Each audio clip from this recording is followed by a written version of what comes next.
Good evening, everyone, and thank you for joining for this media briefing and update. I am Lisa Lord. We will be addressed this evening by Prime Minister the Honorable Mia Amor Motley, as well as the Director of the Barbados Met Services, Mr. Sabu Best, who is joining virtually. Now, the Minister of Home Affairs, Information and Public Affairs, the Honorable Wilfred Abrams, the Minister of Transport, Works and Water Resources, the Honorable Ian Gooding-Edgell, and the Minister of Housing, Lands and Maintenance, Dr. William Duguid, are also present to answer any questions. We will begin with the Prime Minister. Thank you very much, Lisa. Good evening to all Barbadians. I did expect to come and speak to you today, but I did not expect that I would be speaking to you today on the topic which I'm now doing. And let me say at the outset that I anticipate that Minister Jeffrey Bostic and myself will be addressing you in the next 2-3 days on COVID-related matters. But as all Barbadians know by now, just after 12:31 last night, most of us who don't sleep lightly or who were not sleeping, I was reading cabinet papers, all of a sudden were showered with what can only be described as a freak event. I don't think in my life I've ever seen so much lightning. And indeed, it is only this afternoon when others have expressed that we were getting 490 lightning strikes per minute. And we had, over the period of time, almost 46,290 strikes based on what was collected. And there was a roaring of thunder, which was unusual, not the typical claps of thunder that we were accustomed to, but a roaring that was coming almost from the belly of the earth. And then, of course, high winds. And in the middle, the Met Office would have issued a high wind warning immediately as it started. I have with me this evening, Mr. Sabu Best, who is the head of the Met Office, and I really want to ask him to start before I address you fully, because the question that I was asked by many Barbadians today was what happened and how we didn't know about it. We normally know that a hurricane is coming or a storm is coming, or well, we knew that there was likely to be bad weather and tropical wave, but none of us expected this. And Mr. Best, if I can pass over to you, and I'll ask you one or two questions because I think the country needs to hear from you. I am not a meteorologist, but I would certainly like you to share with them briefly what you shared with me as to what happened last night. Thank you. Mr. Best? Thank you, Prime Minister, and good afternoon to everyone in Barbados. Yes, thanks for the introduction, Prime Minister, and I'll just go over briefly what actually transpired during the night, which I know would have alarmed a lot of Barbadians. As of yesterday evening, the Met Office, we actually issued a excess rainfall be aware notification. This was actually on our website and on our mobile app for the possibility of excess rainfall, which is we forecasted only about an inch of rain. But around, let's say, 10 o'clock or 11 o'clock or so in the night, we noticed what in meteorology, what we call a mesoscale convective system, a very small vortex that developed to our east-northeast, and we were keeping our eye on. Now, the thing about these systems, most of the time, they're very short-lived. And its distance at the time was 150 to 200 kilometers away to our east-northeast or so. And so we were watching it closely throughout the night and contemplating the most appropriate time to actually issue a warning, knowing the fact that it will be in the middle of the night. Hence, that's why we actually issued the be aware notification earlier on. Now, as it got within 100 kilometers and 75 kilometers of our shorelines on the east, we actually begin to start our early preparation for warnings and stuff. But again, because of the nature of these systems, they tend to just sometimes just disappear. And so I know the public are sometimes aware of when we actually issue these warnings or watches and then nothing happens.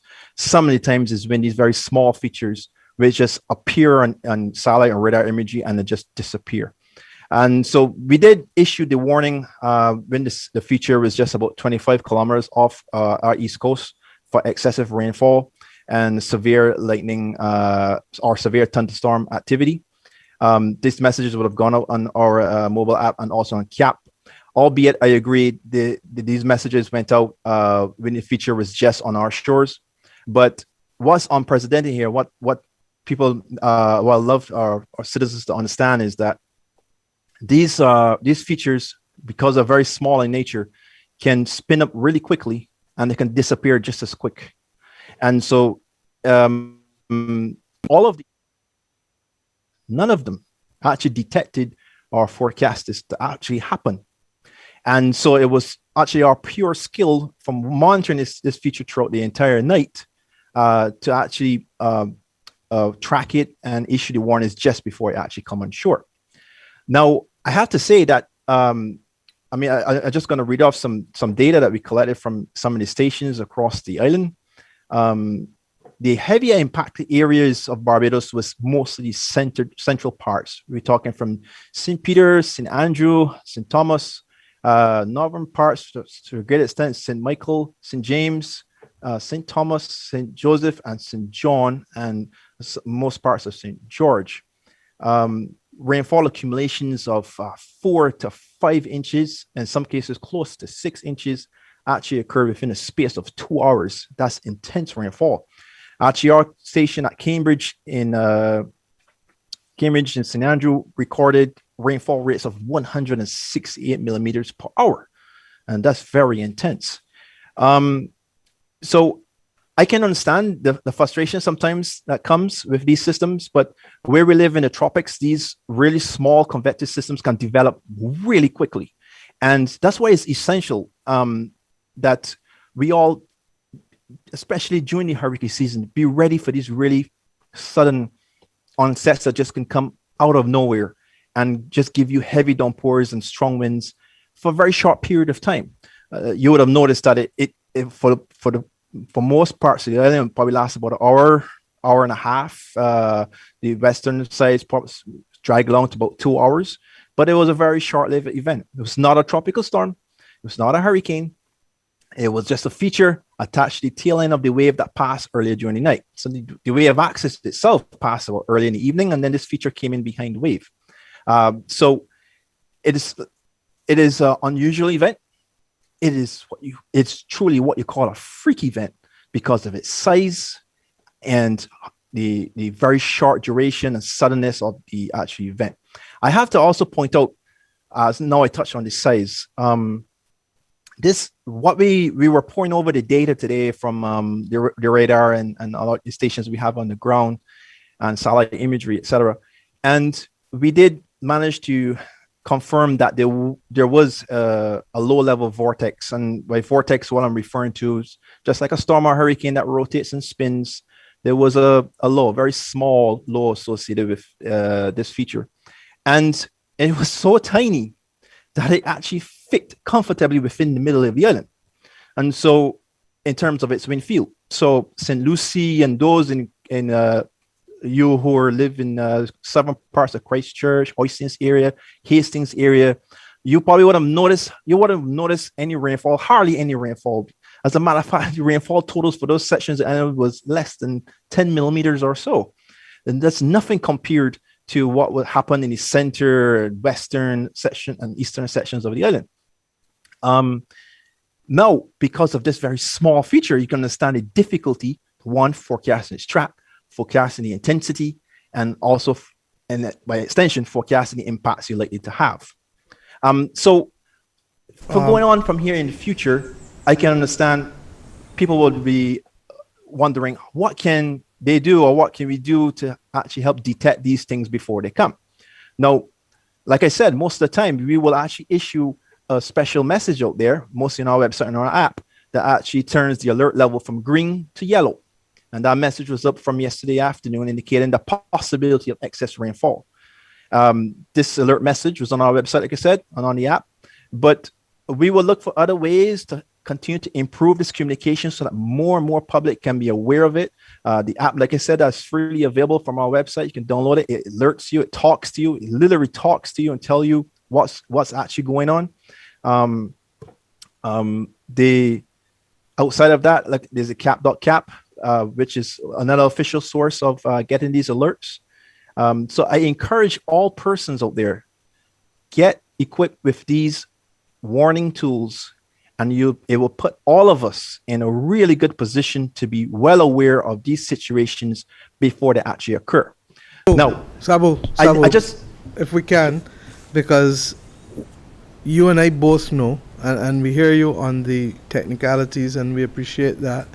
And I think that you're going to have to talk the country through these things on an ongoing basis. But today, a lot of damage happened. And when I say a lot, let me contextualize it more than we were happy with. It could have been a lot worse. I'll come to the details of the damage in a minute. But one of the things that you have advised us is that there is a risk of continued bad weather. Would you be so kind as to share with the public what you are seeing and what we need to be monitoring over the next few days and over the between now and the end of the month? Thank you. Thank you, Prime Minister. Thank you for that. And Prime Minister, if I may add, perhaps go beyond the month too, because I think it's important that we not lose sight of the hurricane season and where we're actually heading to. But yes, we are in the hurricane season. And from time to time, every 2 or 3 days, we're going to have these tropical waves passing through. There's sometimes they may pass unnoticed. There's sometimes to give us nice showers. There's sometimes to give us a lot. And so what we are seeing from the guidance is there is another tropical wave that's due to pass through and give us some showers and rain again on Saturday night going into Sunday. Following that, there's another wave that's due to come in late on Tuesday. Now, this does not mean that you're going to get the same kind of wicked, intense activity you got last night. However, what I would urge Barbadians to do with us, monitor what we actually issue as a day-to-day basis is essential, because it changes on a day-to-day basis. As a matter of fact, it changes even on a sub-level of a day-to-day basis. And it's imperative that we all living in the tropics, in the hurricane season, pay special attention. Now, as it stands, there's no indication that you're going to get a repeat of what we had last night, because that is a freak event. That is just extraordinary, full stop. But if we see anything looking just like that before, we will all, just like that before last night, that is, we will, just like yesterday, issue a yellow alert indicating to persons to just be aware of an impending situation. I just want to add on, just not because of what's happened this month, because it appears we are on a uptick or trending for increased precipitation as we go on in the next 10 to 14 days. So we can expect more and more rain. That heavy downpour has pretty much saturated a lot of areas. And so any further inch or two of rain on that can easily flood a lot of locations. So there's no need to panic. We've been through this like last year with all those excessive rainfall events. We just have to be vigilant, keep around our communities and stuff clean and drainage unblocked. But going outside of June, where we're heading to the rest of the year, we're moving, not to be too technical, but we're moving into the time of the year or the season which is expected to be more conducive for heavy rain, full stop. And so from what we've been seeing from the work we've been doing with CNMH and our deterministic model runs, is that especially coming into August and September, we are seeing even more peaks of rainfall coming. So building our resilience is not just about building it for the near term, it's building it for months down the road. We have to be ready and be prepared for what's to come. But like I said, the Prime Minister, what's to come so far is no indication that it's going to be like last night. But if that does happen, which is a freak event, the odds or chance of that happening again is very, very slim. Thank you, Sabu. And in simple terms, simple language, we need Barbadians to be vigilant over the next few days. Obviously, when rain comes, the water will cause the ground to be saturated. And at some point, if the rain continues, clearly we're going to have difficulties. And let us put this in context. I still want to give thanks this evening. It could have been far worse. And even as we reflect, there are those brothers and sisters we have in the region, in Guyana, for example, with the floods that they've had there that were very, very, very horrific and have affected so many. In our case today, I want to carry you through where the losses have been. Regrettably, the system occasioned a loss of power in large parts of the north of the island, and also loss of water. In the most part, I'm being informed that 75 to 80% of the power has been restored by the Barbados Light and Power, and the Water Authority has been working assiduously to get back water to most of the key areas that have been affected. With respect to the actual damage, and I think that there is some footage that they can start to show you while I tell you. Earlier in the day, before we went on the road, I would have spoken about the fallen trees. Where we're looking at now is in Fruitful Hill Lower Parks, really. And the Attorney General has in St. Joseph, he would have reported to me because he did a separate tour from me, 18, but we were together in Lower Parks and Fruitful Hill. As you can see there, 3 houses, one completely damaged, beyond any form of being able to rescue and repair. And the other 2 houses also had serious roof damage, and the people are working to be able to get it together. We also would have seen serious damage in parts of St. Lucie, in Trent St. Lucie, another house completely lost, incapable. In fact, that one was particularly sad because his house had been damaged in Thomas and regrettably had never been repaired by the government, and he tried to do as best he can, and then of course he's lost it now again in St. Lucie. And that's it there that we've just seen there with the roof completely off in the middle of the house and almost pure damage there. The one that we're looking at now is in Orange Hill. Mr. Bishop there, and his story was heart-wrenching again. This is an elderly gentleman, although he's very sprightly, I must tell you, and move very sprightly, but a senior citizen who lives alone and would have had to come out to the back of the house and make his way in the middle of the storm, and made his way to his neighbor opposite, with whom he was able to spend the rest of the period of time, both during the storm and into the morning, because he has nothing to go back to now, as you can see. So that's completely destroyed. We would have gone from there to Mount All, part of White Hill. I'm not sure you can see fully the damage on that house there, but basically, look at the side there, you can see the roof off on the side. The house had straps even before the system, but what would have happened was a situation where the chicken pens, fowl pens, literally cut the straps, and therefore once the straps were cut, the roof started to move off. And there were other houses damaged also in White Hill, and there was a fallen tree up there as well. We moved from there to Glen Burnie, and at Glen Burnie we saw 2 houses damaged. In fact, this one that you're looking at now, the damage is even more complete because it's not just roof damage, but it is foundation damage, and they're incapable of going back into that house at this point. And there was another house where on the hill, and Minister Duguid was very clear in pointing out and reflecting, as we did, that in most instances where we were seeing serious damage, like the house that we're seeing there now, that it was as a result of houses being on the cliff, and therefore how the wind took to the roof just made it peel off, like if you're peeling sweetie paper off of a sweetie. We moved from there to Martins Bay, and I think that when you go there, you will see that right opposite the water, there was serious damage there in Martins Bay. And we moved from Martins Bay to Zores. What you're actually looking at now is the one in Zores, not in Martins Bay. And once again, the gentleman there is lucky to be alive, because once the wind blew the glass, it literally pushed him against the wall inside, and he had to flee the house and could only return once the system was finished. We moved from there to Bayfield, and in Bayfield, once again, persons had to move out, elderly persons had to move in the middle of the storm, and even after they moved, to at least secure the property. What we are also aware, a couple houses down, the roof that blew off, damaged other houses, and then of course the light pole came down.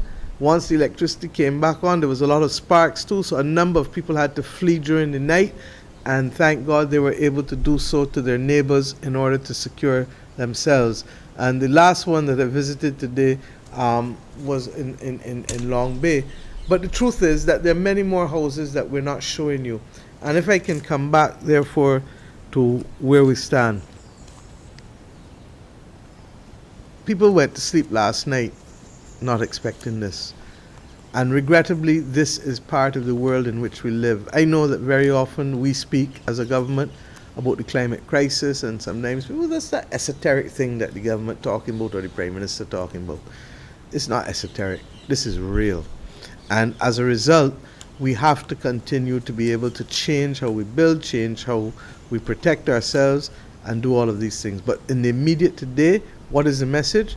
We've gone literally and tried to reach out to every single house that has been reported as damaged to the Department of Emergency Services. Minister Duguid and the Ministry of Housing has been literally on the road all day with us, and they will work with the UDC and RDC. The work has started. In fact, I think a number of people have already received materials. In some instances, people just want materials. In some instances, we have to do the repairs. In some instances, we have houses completely lost. And therefore, it is a case of ensuring that persons can have somewhere to stay, while at the same time ensuring that we can rebuild. We know that there is a problem in the country with lack of sufficient insurance. Indeed, it is why the government of Barbados in November 2019 started the process of being able to see how we can better work with reinsurers overseas to make insurance more affordable for many of our citizens, because many people just simply don't insure because they can't afford to insure. But the world in which we live, where we are on the front line of the climate crisis, these are the conversations we're going to have, and we are going to have to work with our insurers to see how best we can have complete coverage where possible. In the absence of that coverage, we've seen damage. We've seen damage to the houses I've just pointed out to you. DEM has at least 28 houses, and in St. Joseph, the majority of them have not come in yet, because there was a separate list on that, and that was another 18 or so houses. We have some schools that were affected as well. Grantley Adams School reported some level of damage, and we certainly saw the photographs there. We also saw some damage at Lodge School in terms of rain and flooding, and I'm told just in one or two classrooms, limited. Allen School's damage related more to fallen trees, etc. on the compound, and I'm not sure whether this is St. George Primary or St. George Secondary, but there was a report of damage there too. I spoke to you earlier today, as I said, about the roads that were impassable as a result, and I'm happy to report that most of these roads have been cleared. I'd like to thank the roving response team.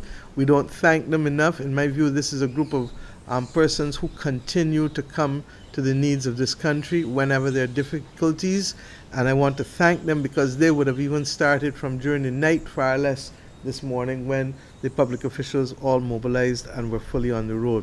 I want to thank the Ministry of Public Works and their team, and those persons from the civil contractors who also would have helped them. We had fallen trees, Cretton, Bagatelle, Dairy Meadows, Greenwich Village, Orange Hill, Porters in St. James, St. Albans in St. James, Auburn, St. Joseph, White Hill, St. Andrew, Canefield, St. Thomas, First Avenue, Carlton, St. James, John Beckles Drive in Town, Prout, St. Thomas, Laybridge in St. Joseph, Todd's Corner, Lakes in St. Andrew, Mullins in St. Peter, Chimborazo, St. Joseph, Hillaby, St. Andrew, Chalky Mount, Mellows Hill in St. Joseph, Sailor Gully in St. Peter, The Rock in St. Peter, and believe you me, and then a number of other roads, Bloomsbury, St. Thomas, Lion Castle to Stone Gurley, Sturgis, St. Thomas, Mount Wilton, St. Thomas, St. Bernard's, Blackman's Tenantry, Brucevale. Blackman's Tenantry, Brucevale, Belplain, and Lakes all had some elements of mudslide. And I can assure you that, believe you me, as we moved across the country, there were clear areas where there were levels of mudslide and mud and ash, and made the roads actually quite treacherous to travel on. And I'd like to urge Barbadians, because MTW has been able to remove blockages, but they have to continue tomorrow and into the weekend in terms of cleaning the roads and trying to make sure that they are not treacherous. We also had debris as opposed to fallen trees at Sion Hill in St. James, Rockdundo in St. James, Durance Village in St. James. And then we had some issues that required us to clear the outfalls. The one that, of course, we've seen appreciable improvement in is the Salt Pond in St. Peter. The work has not finished there. We have been undertaking a project with the Caribbean Development Bank, and of course it could have been far worse, but I suspect that the work that we've done both at Salt Pond and in Murphy's Pasture in Bridgetown, we all know that Bridgetown has serious issues because a lot of the water in the watershed comes down into Bridgetown in addition to the water that comes there. And I'm happy to report that even though we've not completely finished Murphy Pasture, what we've done there with the retention pond and what we've done with the widening of the canal literally ensured that we do not have them to count as persons who have been seriously affected by this issue. Same thing with Wotton and Christchurch. I'm told that the retention pond there seemed to have been working, and in Map Hill in St. Michael. My friends, the reality is that in all of this, we continue now to have to find the means to make sure that our people do not walk alone. This has been a difficult 18 months, starting from January 2020. And we all know it, from the pandemic to the ashfall that hit us at the beginning of April, and to this event, which is a freak storm. I think that Mr. Best would have indicated that we had winds as high as 43, 45 kilometers, and clearly those houses where the roofs have not been fully strapped down would therefore have been the most vulnerable, and as I indicated earlier, those on cliff edges without anything to protect them. We will continue to work with the residents and the persons who have been affected. We know that people are still calling in, believe you me, into the DEM.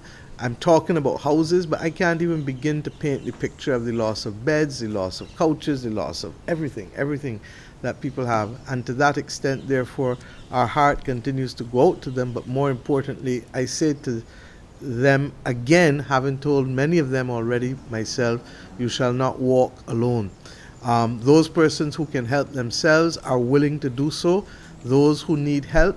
And that's the beautiful thing about this country, that in this country, as I went through from St. Lucie to St. Peter to St. Joseph to St. Andrew to St. John to St. Philip today, the one common thread was what? That you gotta learn to live good with one another. Because in every instance, people were rescued, and people said, boy, I live good with, or the people said we had to go for them. And that sense of community spirit, that sense of fraternity, that sense of sisterhood and brotherhood is literally what would have saved many people last night. And I can't even contemplate the level of fear, because as I looked out of my bedroom window and seeing the constant flashing, I could only think about those who would have had to face the elements because of their roofs. And it is for that reason, why the government retains its position that the major transformational project that we want in a world that is being affected by the climate crisis is our Roofs to Reefs program. And I go back to it, please. In 1955, when Janet hit us, we had a situation where the south of the island was seriously badly damaged, and we lost many roofs. The older people tell me that we developed a new character called a storm carpenter, because we did not have enough carpenters to fix roofs at the time. As a result of that, we got into the habit of building flat roof houses with long overhang. We've been saying, and we've luckily had some sessions in October 2019 where we had a national consultation on changing how we do roofs in this country, and also in encouraging those whose roofs can be strengthened to either get the hurricane straps, to shorten the overhang, and wherever possible, if you need to replace the roofs, let us do so, because we fear that should Barbados be hit by a real hurricane of Category 1 or Category 2, particularly Category 2, that we will have significant roof damage in this country. The reefs, and I didn't speak to you about the coastal damage, but the coastal zone unit has reported as well that we had 2 vessels that broke their moorings. In fact, I saw a picture of one that had washed up off of Maxwell Coast Road, and there was another one that was on the west coast that also broke its moorings. Of course, the other consequence of the climate crisis is upon us too, and we've had bad sargassum inflows, especially in the last week, 10 days, and that has compounded it. I'm told as well that the beach loss has been fairly severe at Beachy Head and Ginger Bay in St. Philip. So all in all, we are going to continue to have to assess the volume of damage. We're going to have to be able to help those who need the assistance. This is the country, this is who we are. We've said it over and over. And I want to say that what brought joy to my heart more than anything else, today I saw destruction of people's homes. They lost everything in some instances. But what I saw was a spirit that was resilient and joyful. Still, they gave thanks that their lives were saved. They gave thanks that in spite of it all, that they felt that they could come again. And Mr. Bishop in particular talked about Noah's Ark, and I'm sure that when you see his interview on CBC, you will be as touched as I was by the spirit of this Barbadian senior citizen who, in the midst of no electricity, thunder at 400 and how much it is, strikes, 490 strikes per minute, walking with a stick, came out on his own, braved the elements, and literally said, "This is not going to take me down." And it is that kind of spirit that makes me proud to be the leader of this country, because I know that I can't promise you that things will not happen, but I promise you that when they do, we will stand together as one and we will fight it. And I know that there are horror stories that we're still dealing with, people who were left after Thomas, still waiting for assistance after Thomas.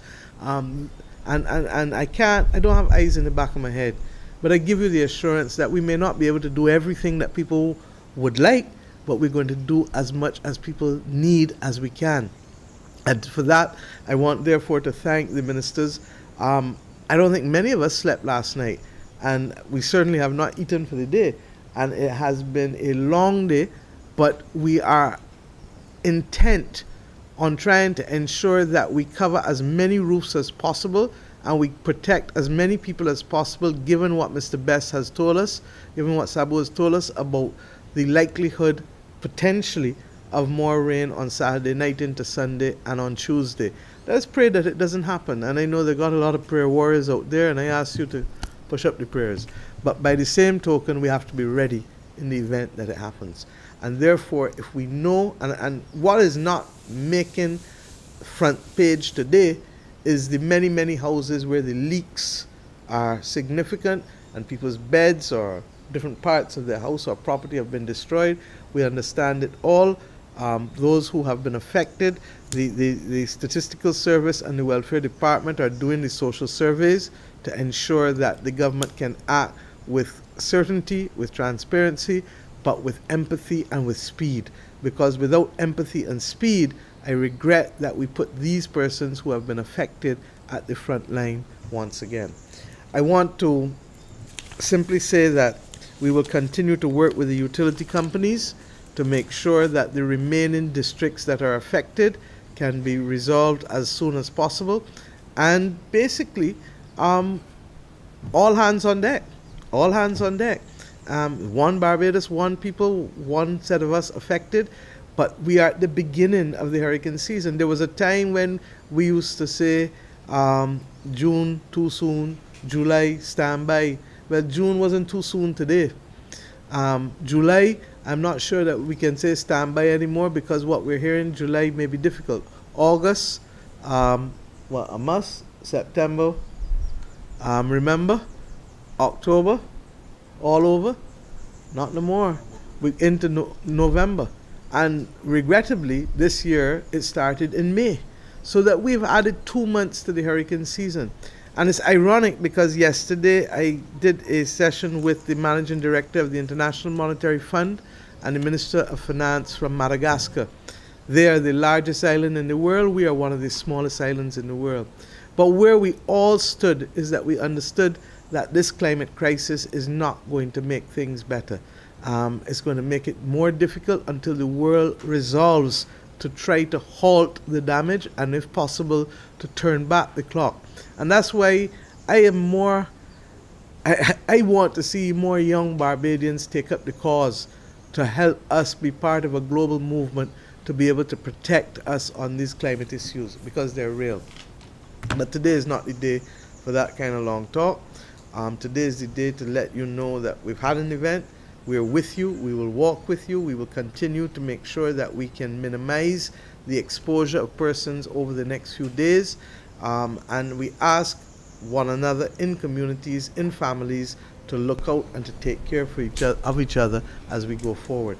Are there any questions at this stage? I'll pause. And as I said earlier,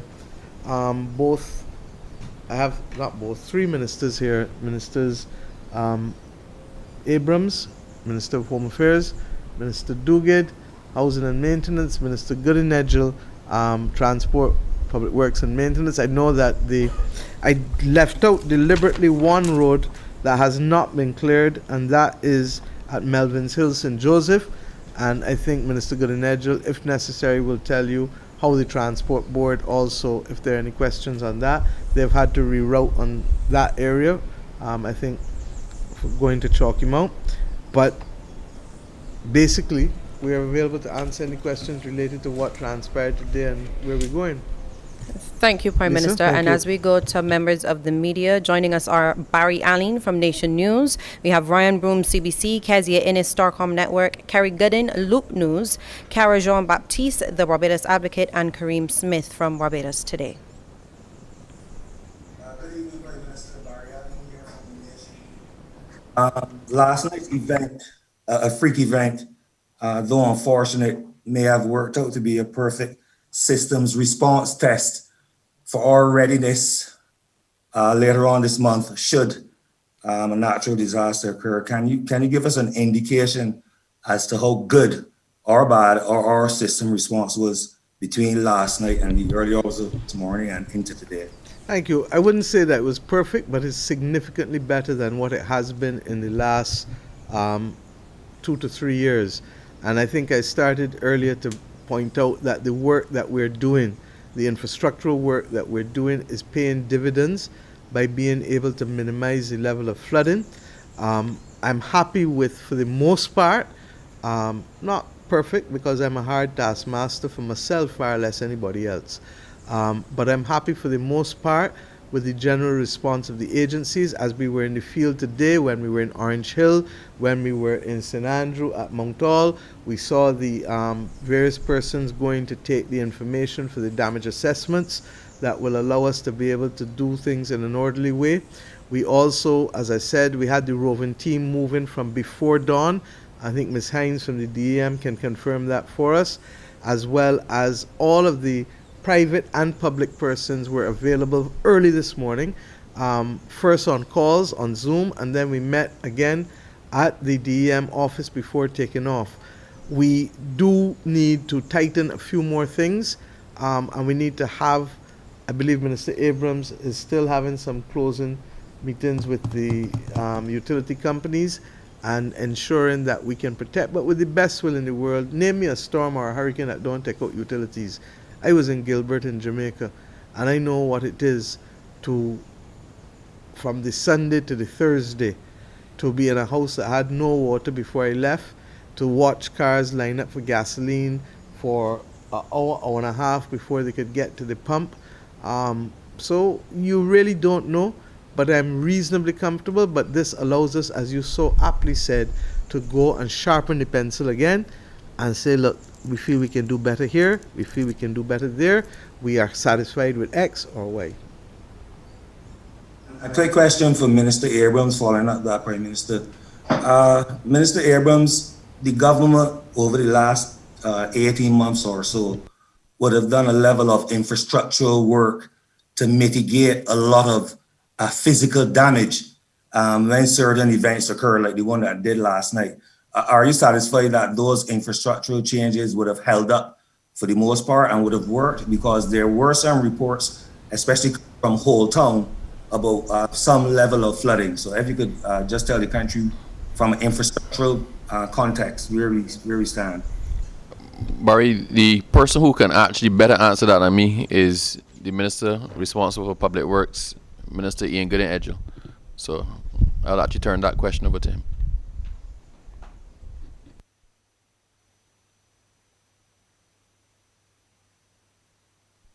Thank you very much.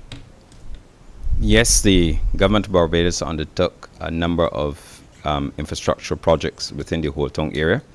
In addition to that, the Drainage Division continues to clean the outfalls in that general area. That has alleviated some flooding.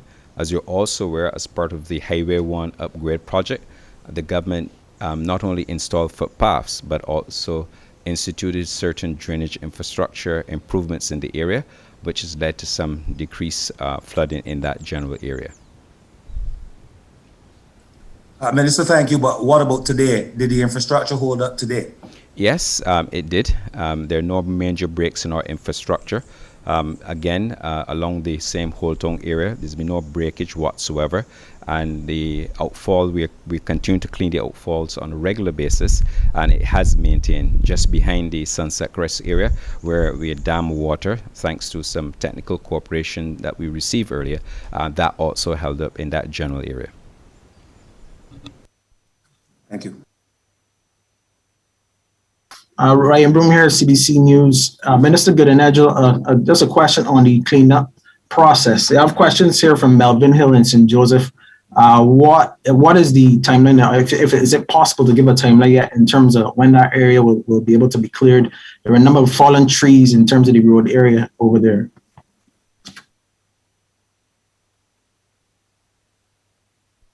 The MTW, along with the roving response team and a number of private contractors that we mobilize to assist us, are continuing to execute the works in that area.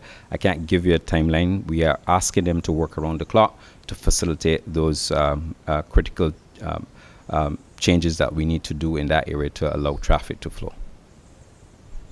I also have a question in relation to school tomorrow. Obviously, today, the word notice would have gone out early that we would have only online school in cases where people could. But given the scope of the damage that we've seen today, how likely is any in-person school tomorrow? Are we likely to see a resumption of in online school for those who would be able to, given the restoration of power and so on? I haven't had anything that would cause me to believe that school wouldn't take place tomorrow. I spoke to Minister Bradshaw earlier. I think I've only been able to identify 3 schools that were affected.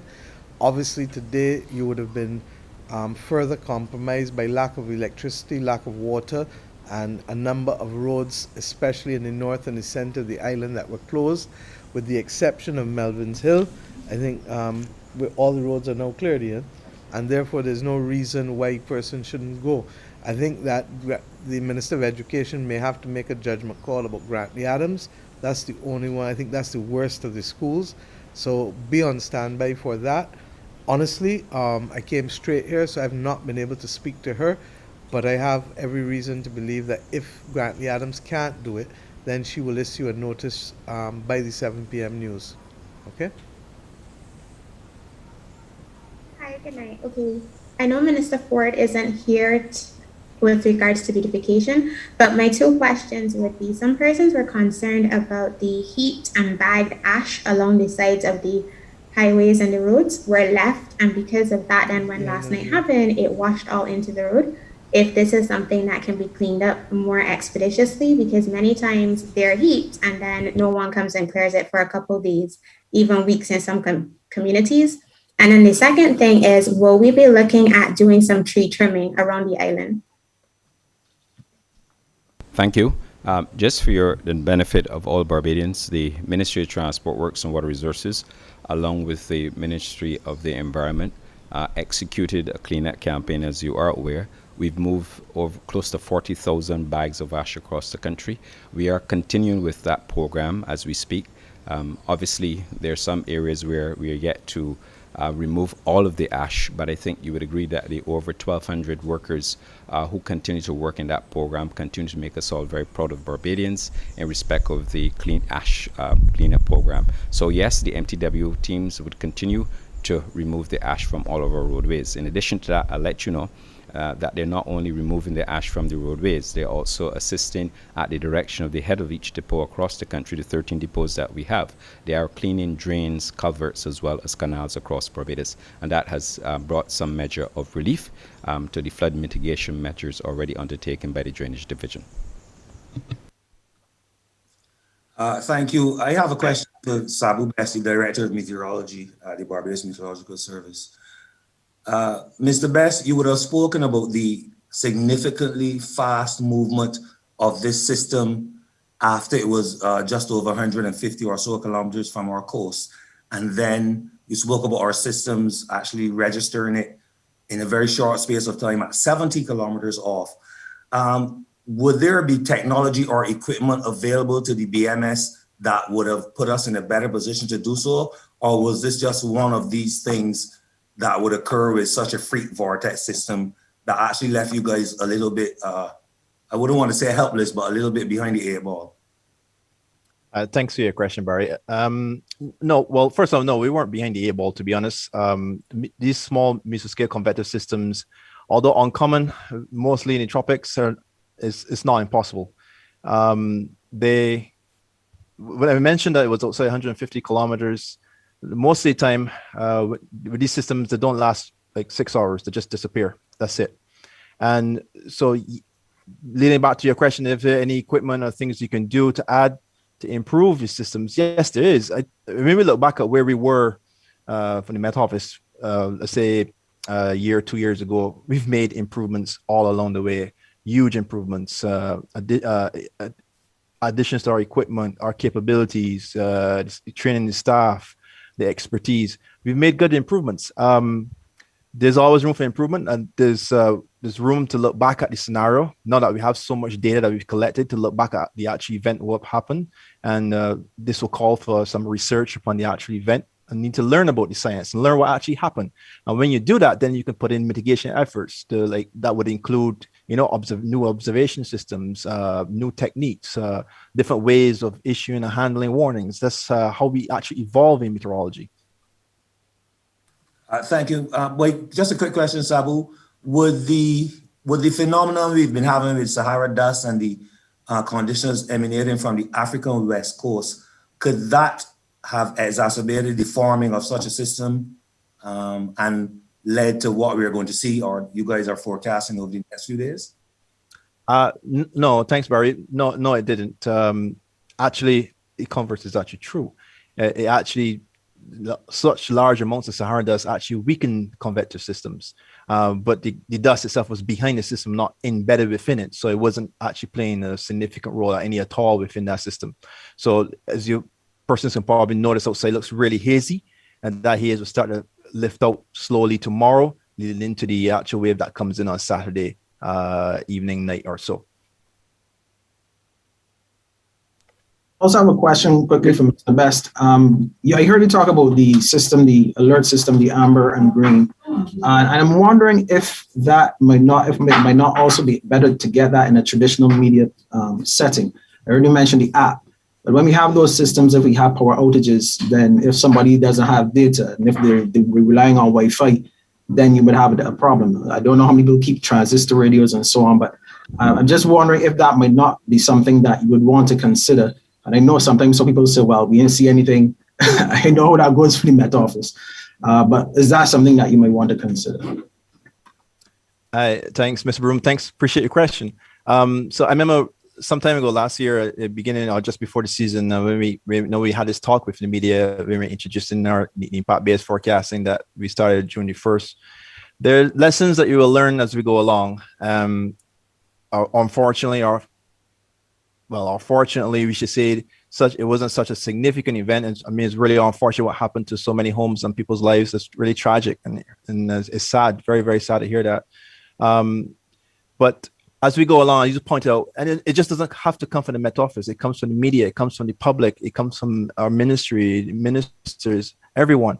Fantastic ideas, solutions. When we look at what we have in place and what could potentially be a problem going forward into the future, we look to actually mitigate that and enhance it, improve, or go along. So like I was saying before, I mean, last year or two, we've made some really significant strides going forward in what we do and improving what we do. But what you have identified could be a weakness. I mean, not just from the point of view of data. Let's look at a new line of weakness. It happened in the middle of the night when most of us were actually sleeping. And I must say, it could be the same thing if it was a tsunami. That's a very short event kind of feature or hazard, that can happen just like that in a few minutes. And it could happen in the middle of the night. And so those things we actually do think about. And so, I mean, working with the media, working with the public, we can look for solutions how to make that better. Good evening. Kareem Smith from Barbados today. I also have a question for Mr. Best. And I mean, early on in your presentation, you would have pointed out that because of the period that we're in, the hurricane season, that we should be prepared for literally anything. But I found it very interesting that even some of the oldest persons among us have said that this is something that they have never ever seen.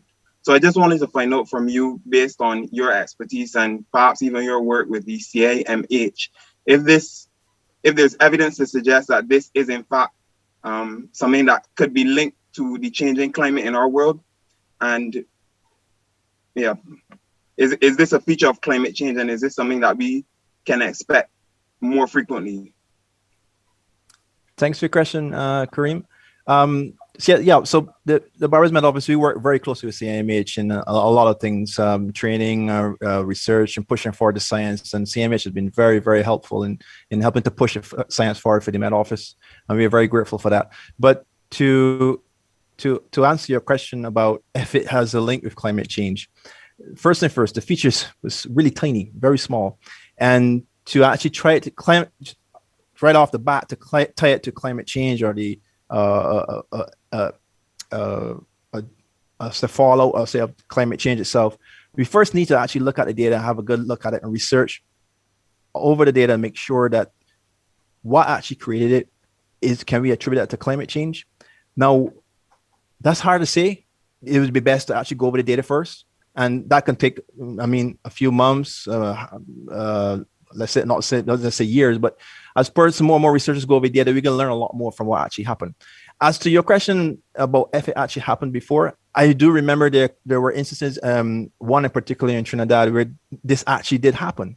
There was a what we for short call an MSC, mesoscale convective system, that actually rolled through and did similar kind of damage. But they're not very frequent. It's a very uncommon thing. And it even caught their service by surprise, and very short-lived and very small, and it rolls through very quickly. So I can tell you from experience, there were events before, but they were not mesoscale convective systems. They were really intense convection thunderstorms, frequent lightning, way back in 1995. I remember that well because that's when I first started in Met Office, and unfortunately, that was when Kuru got washed away. That day was severe thunderstorm and lightning activity. Lightning was flashing like every single every second. That was intense, but that was not the same kind of setup dynamically. It was different. Okay, so but when you combine what happened, the winds, the lightning, heavy rainfall, really quick onset, and finish in an hour and a half. Yeah, that's pretty much from my recollection and memory. That's the first time. Thank you very much, Mr. Best. And Prime Minister, would you like to close at this time? Thank you. Somebody wanted to ask a question. I heard a voice. Who was it? Yes, sorry, I just wanted to ask Mr. Best one quick question before you summarized. Mr. Best, even though there's a level of predictability with forecasting hurricanes and everything, there's also a high level of science that allows you guys to know what happens as a hurricane develops. But can you explain to the country what would have occurred physically that would have allowed this system to develop the way it did in such a quick time? Was there a spike in was there a reduction in ocean temperature? Was there a sudden high level of moisture absorption by the system? What physically and meteorologically could have occurred for this system to behave in the way it did in such a short space of time? Thank you, Barry. I'm going to try my best not to be technical. I'm accused of always being technical, so I'll try to be really simple. There was an abundance of moisture where the system was really, the vortex was actually developing. So moisture was not a question. And two, the upper level environment, just like for tropical storms, was conducive for deep convection, but not conducive for a tropical storm to develop. That's different. And on top of that, it was very tiny. Now, it is well known that very small systems, tiny like this, can actually spin up very quickly because of the small nature. They don't require a lot of energy. But the converse is also true. As quick as they can spin up, they can quickly spin down. I must mention that as soon as it passed Barbados, it just spin right down and just opened up. That's it. Just went and produced rain and stuff in St. Vincent, but no strong winds. So it just quickly spin up in front of Barbados to the east, give us those strong winds and heavy rains, and then spin right down as soon as it passes. Thank you again, Mr. Best. Sorry, Kareem. Go ahead. Yeah, I had a question for Minister Gooding Edgell as well. And again, the Prime Minister made mention of the area of Chapman Lane, but I recall just a few weeks ago, there were some challenges expressed by some of the residents down there about some of the drainage work that was taking place. Residents wanted to find out about timelines because there was a burst pipe in the area, I believe, and essentially the canal started to flood, and they're saying that at that point at least, there were these large heaps of debris and whatnot, which they believe, as the hurricane season progressed, could also be a hazard. You also had persons walking from one side of the community to the other on some small planks over this murky, dirty water. So I just wanted to find out from Minister Gooding Edgell whether he could update as to the timeline for that particular project. Thank you, Kareem. What I can tell you and tell Barbadians is that the government approved a contractor who's on site. In addition to that, what we are doing is that we are installing a culvert in the general area that caused the Chapman Lane Road to be blocked. We expect to have the project completed in the shortest time possible. We've given a clear mandate to the contractors to get to work around the clock to expedite the works in the shortest possible time. Thank you, Minister. Prime Minister? Perhaps what Ian wants to also say to you, Kareem, is that thank God that we had the pond, the retention pond, and thank God we more than tripled the width and depth of the canal, because without that, we would be in serious trouble. And I think that, one of my greatest fears, I was about 5 years old when Bridgetown flooded in 1970. And I forever hear my father tell this story when he was Member of Parliament, that he was walking with a chap, well known, I don't know his real name, but his nickname was Dog Ears Batson. And that at one point he said, "Skipper, I can see you later," and started to swim his way down the streets. Now, that is our greatest fear in Bridgetown always. And it is for that reason that this government has taken the time to ensure that all three pumps, for the first time in God knows how long, decades, all three pumps at the pump house at Princess Alice are in fact working. We also ensured that we put in pumps in the Bayland and in Spikestown. So that, believe you me, from the very beginning, I think within 3 months of being in office, we had to deal with the first threat of a storm. And then, of course, we had Tropical Storm Kirk, which in fact did flood out in Edmonton and Chapman Lane and out that side. So we are not where we want to be, but we are getting there. And I hope and have every confidence that we will continue the work. There also is work for relocation of those houses that are on the very border of the canal, and once we move them as well, we're going to put a play park there and landscaping to make sure that nobody goes back and is put at serious risk in that particular area. I really want to give thanks as we close for the fact that we did not lose any lives, and this is always uppermost in our minds. In addition, that there were no serious injuries as a result of this system. It was a freak storm, and you've questioned Sabu and you've heard it fully, But the bottom line is we do have damage. We do have now expenditure that we didn't expect to have. We do have people who have lost everything, and we do have people who have been dislocated and are trying to save what little they can. And we want simply to say to the rest of Barbados, let us use this as an example. As I said, the thing that touched my heart the most was the fact that in all of this, people felt that they were able to be rescued or they were able to be comforted as a result of living good with people around them. And that is really the Barbadian spirit. And I pray that it will forever last. We also know, as however we said earlier, that this is just the beginning. June too soon. What a change. We now know that for the next few months we have to be vigilant, we have to be our brothers and sisters keeper, and we have to ensure that we are ready and have all of the things. Someone talked about a transistor radio. Yes, you do have transistor radios selling still. And yes, I would still get a transistor radio if I were you, just as you would get batteries and candles and tin food and all of the other things. And it is a good time to remind people that things like medication and personal documents, put them in a plastic bag from now, so that if the worst happens, we never know whether it is weather or an accident or a fire, that we're in a position to run with the medication and the personal documents that are most important to you and move. With that, I ask us please continue to be vigilant, pray for one another. I expect to speak to you in a few days' time with Minister Bostic with respect to the pandemic, because everything else is still going on.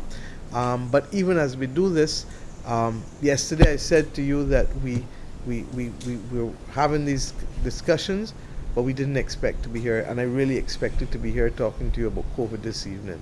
So stay tuned. We'll be back again. It's been a long, rough day for everyone, and I want really on behalf of the government to thank everyone who came out and made a difference in the lives of people in our nation today. Thank you. God bless. And let me at this time thank you, Prime Minister, the Honourable Mia Amor Motley, the Minister of Home Affairs, Information and Public Affairs, the Honourable Wilfred Abrams, the Minister of Transport Works and Water Resources, the Honourable Ian Gooding Edgell, and the Minister of Housing, Lands and Maintenance, Dr. the Honourable William Dugade, as well as the Director of the Barbados Met Services, members of the media, and you for joining. Good evening.